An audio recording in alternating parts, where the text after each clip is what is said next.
అనుకున్నప్పుడు వెంకీ వినంగానే కిషోర్ మనం చేస్తున్నామని చెప్పడం, దాన్ని కార్యరూపంలోకి తీసుకురావడం.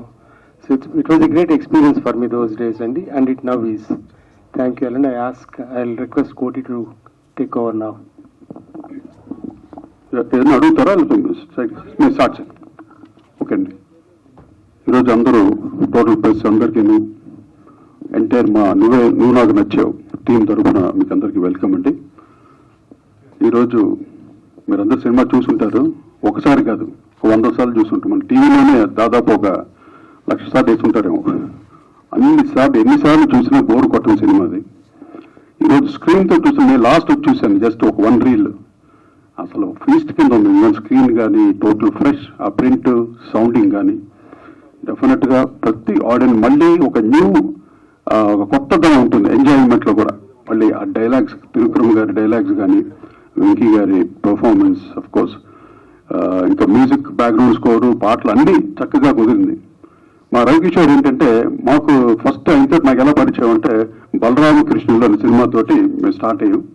తర్వాత నువ్వే కావాలన్నాడు, తర్వాత నువ్వు నాకు నచ్చావు అన్నాడు, తర్వాత ఎలా చెప్పనన్నాడు, తర్వాత నువ్వే అన్నాడు.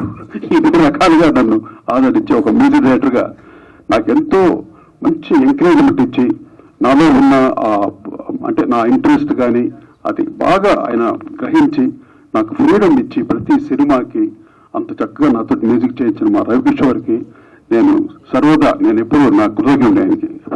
థ్యాంక్ యూ వెరీ మచ్ రవిభయ్య. ఇంత మంచి సినిమాకి ఇంత చక్కటి మ్యూజిక్ చేయటం అనేది, అంటే పాటలే కాదు బ్యాక్గ్రౌండ్ స్కోర్ కూడా ఏదో మ్యూజిక్ కాదు, సన్నివేశాన్ని బట్టి. దీనికంతా ముఖ్యమైన కారణం త్రివిక్రమ్ శ్రీనివాస్ గారు నాకు నేరేట్ చేసిన విధానం, స్టోరీ. మేమిద్దరం సోఫాలో కూర్చొని, ఆ ఎండలో ఆయన కూర్చున్నాను, నేను కూర్చున్నాను, స్టోరీ చెప్తుంటేనే నాకు ఆల్మోస్ట్ ఆల్ మ్యూజిక్ వచ్చేస్తాను. అంత బ్రహ్మాండంగా నేరేట్ చేశాడు ఆ Trivikram Srinu. Credit goes to first of all the story, Vijayabhaskar గారి direction, of course Trivikram dialogues, the entire team అనమాట. నువ్వు నాకు నచ్చావు ఎంటైర్ మా టీం అనమాట. రెగ్యులర్గా మేము వరుస బట్టి ఆ మిలీనియం ఇయర్ అంతా హిట్స్ ఇచ్చాం. అలాగా విజయభాస్కర్ కానీ త్రివిక్రమ్ కానీ మంచి టీం, వాళ్ళిద్దరూ ఎంతో చక్కగా ఈ సినిమాని రూపుదిద్ది, మోస్ట్ ఎంటర్టైన్మెంట్, కామెడీ ఉంటుంది, మరి సీరియస్ ఉంటుంది, అన్ని రకాలుగా. నాకు ఒక ఫుల్ ఫ్లెడ్జ్డ్ కంపోజర్గా, నాకు ఒక మ్యూజిక్ డైరెక్టర్గా ఒక మంచి పేరు. నాకు నువ్వు నాకు నచ్చావు కానీ, నువ్వే కావాలి, మల్లీశ్వరి, నువ్వే ఇవన్నీ నాకు మ్యూజికల్గా ఒక న్యూ ట్రెండ్ని ఇచ్చింది. రాజ్ కోటిగా రాజ్ చేసిన హలో బ్రదర్ వరకు అదొక 200 ఫిల్మ్స్ వరకు మేము చేసాము. తర్వాత కోటిగా నేను స్టార్ట్ చేసిన పెదరాయుడు నుండి కంటిన్యూస్గా అక్కడ నుండి 95 నుండి వరుస పెట్టి ఇంకా రవికిషోర్ గారి సినిమాలు, అలాగే నాకు టోటలీ అరుంధతి వరకు 2012 వరకు నేను ఫుల్ మ్యూజికల్ ఒక ఎరాతోటి ఫినిష్ చేశాను. నా ఎరా నువ్వే అది మళ్ళీ అది అరుంధతితో నా ఎరా కంప్లీట్ చేశాను. అంటే అక్కడి వరకు ఆగింది, అంటే ఇంకా కంప్లీట్ చేయలేదు. మ్యూజిక్ ఎప్పుడు ఓట వస్తూనే ఉంటుంది, ఎప్పుడు మ్యూజిక్ ఎండ్ ఉండదు, రిటైర్మెంట్ ఉండదు. ఛాన్స్ వచ్చినప్పుడు మళ్ళీ చేయడానికి I'm ready, but I'm not asking any one. But ప్రతిసారి నేను మీడియాలో చెప్తుంటే మిగతా వాళ్ళు ఏదో అనుకుంటున్నారేమో, దయచేసి నాకంటే మ్యూజిక్ అంటే నాకు చాలా ఇష్టం. I love my profession. అందువల్ల ఏదన్నా నాకు ఇలా వీళ్ళు అవకాశం ఇవ్వబట్టే కదా ఈరోజు ఇన్ని సినిమాలు నేను చేయగలిగాను. అదొకటే కానీ నాకు వేరే యావిగేషన్ ఏమీ లేదు. నాకు మ్యూజిక్ తప్ప నాకు ఫ్యామిలీ కాదు, ఫ్రెండ్స్ కాదు, ఎవరు కాదు. ఫస్ట్ నా ప్రొఫెషన్, తర్వాత ఎవరికన్నా నేను ఇంపార్టెన్స్ ఇస్తాను అనమాట. అలాగే నాకు కోటి చెప్తుంటే ఇంటరప్ట్ చేయాలనిపించింది. ఎంత ఎమోషనల్ ఫీల్ అవుతాయంటే, నువ్వే సినిమాకి రీ రికార్డింగ్ చేయాలి. డబుల్ పాజిటివ్ చూశాడు. ఎక్కడ కోటి అంటే కేర్ హాస్పిటల్ అడ్మిట్ అయ్యి ఉంటాడు. ఎందుకంటే ఎమోషనల్ ఫీల్ అవుతున్నాను ఆ సినిమా చూసి, ఎట్లా బ్యాక్గ్రౌండ్ స్కోర్ చేయాలి. I'm really scared. ఇట్లాంటి ఇంత ఎమోషనల్ పర్సన్తో ట్రావెల్ చేయడం చోక్ అయిపోయాను అనమాట. అంటే నోట్లో మాట రాట్లా. సినిమా చూసిన తర్వాత బ్యాక్గ్రౌండ్ స్కోర్ ఎలా చేయాలి, దీనికి అంత ఇన్వాల్వ్ అయిపోయాను అనమాట. ఈ సెంటిమెంట్స్, ఎమోషన్స్ తోటి అంతగా ఇన్వాల్వ్ అయిపోయి, అంటే నేను జనరల్గా అలా చేస్తానమాట. ఏ సినిమానన్నా ఫుల్ ఇన్వాల్వ్ అయిపోతాను, అలా కన్నడ ఫిలిమ్స్ కానీ అన్నిటికీ. సో ఎంతైనా అప్పటి నుండి ఆ ఇంట్రెస్ట్ మా గురుగారు చక్రవర్తి గారి దగ్గర నుండి మేము అక్కడ బాగా తయారై రాటు తెలియమన్నమాట మా గురుగారి దగ్గర. అక్కడ నుండి ఆ ట్రెండ్ పట్టుకొని అక్కడ నుండి మాకుంటూ ఒక స్టైల్ తెచ్చుకోవడానికి చాలా టైం పట్టింది. అది రాను వరకు నువ్వు నాకు నచ్చే వరకు, నువ్వే కావాలి నుండి ఒక ట్రెండ్ సెట్టింగ్ మ్యూజిక్ డైరెక్టర్గా అది ఆటోమేటిక్ నిజంగా నేను చేయను అన్నాను. నువ్వే కావాలి, నాకు వద్దు, ఇంకా ఏదైనా మంచి సినిమా చేయాలి నేను, మిలినియర్లో కొత్త మ్యూజిక్ చేయాలంత నాకు అని రవికిషోర్ గారిని అడిగితే లేదు నువ్వే కావాలి, ఇది నువ్వే చేయాలి అని ఆయన పట్టు పెట్టి నాతో చేయించారు. ఈరోజు నువ్వే కావాలి ఎంత ఏ లెవెల్ హిట్ అంటే మ్యూజికల్గా ఎంతో నాకు మంచి పేరు తెచ్చిపెట్టింది. అలాగే నువ్వు నాకు నచ్చావు గురించి ఎంత చెప్పినా తక్కువే. మీరందరూ చూసిన సినిమా థియేటర్స్లో మళ్ళీ చూస్తే మళ్ళీ చూడాలనిపించే సినిమా ఇది ఒక్కటే. అసలు నాకు తెలిసి ఒక గుండమ్మ కథ, ఒక మాయ బజార్, ఒక నువ్వు నాకు నచ్చావు, ఈ మూడే.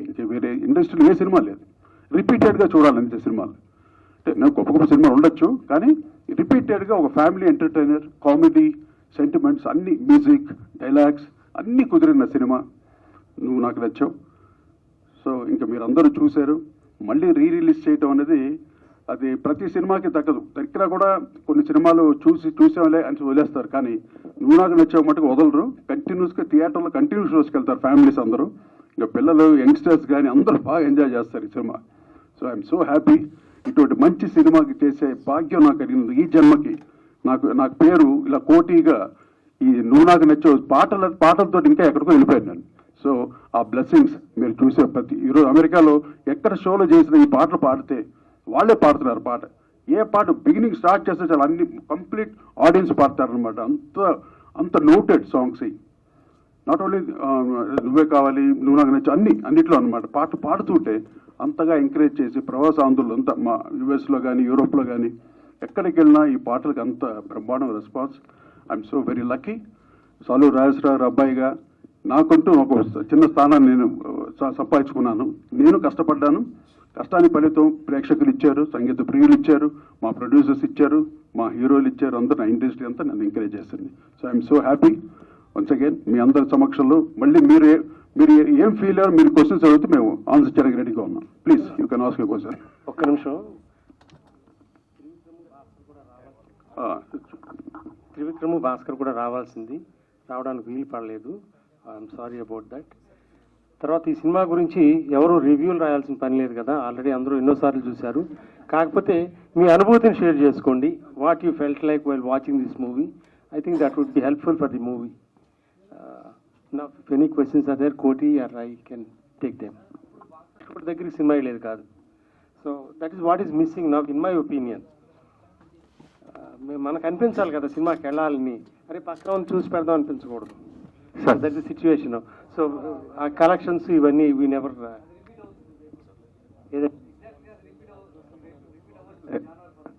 Thank you. Let's hope so అండి. సార్ ఈ అంటే ఆర్తి అగర్వాల్ని ఛాయిస్ మీదేనా, ఎలా సార్? ఆర్తి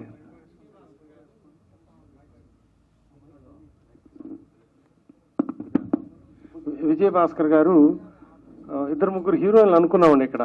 అప్పుడు త్రిష అని, మాళవిక అని, తర్వాత భూమిక అని.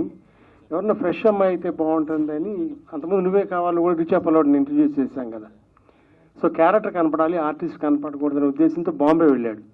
బాంబే వెళ్ళి మోడలింగ్ ఏజెన్సీస్తో వాళ్ళతో ఇంటరాక్ట్ అయ్యేటప్పుడు ఈ అమ్మాయి ఫోటో చూస్తే ఈ ఆర్తి అగర్వాల్ పాగల్పన్ అనే సినిమా చేసి మళ్ళీ న్యూయార్క్ వెళ్ళిపోయింది. సో ఈ అమ్మాయి అయితే బాగుంటుంది తనకి ఎందుకు అనిపించిందో ఇక్కడికి వచ్చాక చెప్పడం, అమ్మాయిని కాంటాక్ట్ చేసి పిలిపించడం, అట్లా చక్కగా జరిగిపోయినాయి. ఎస్.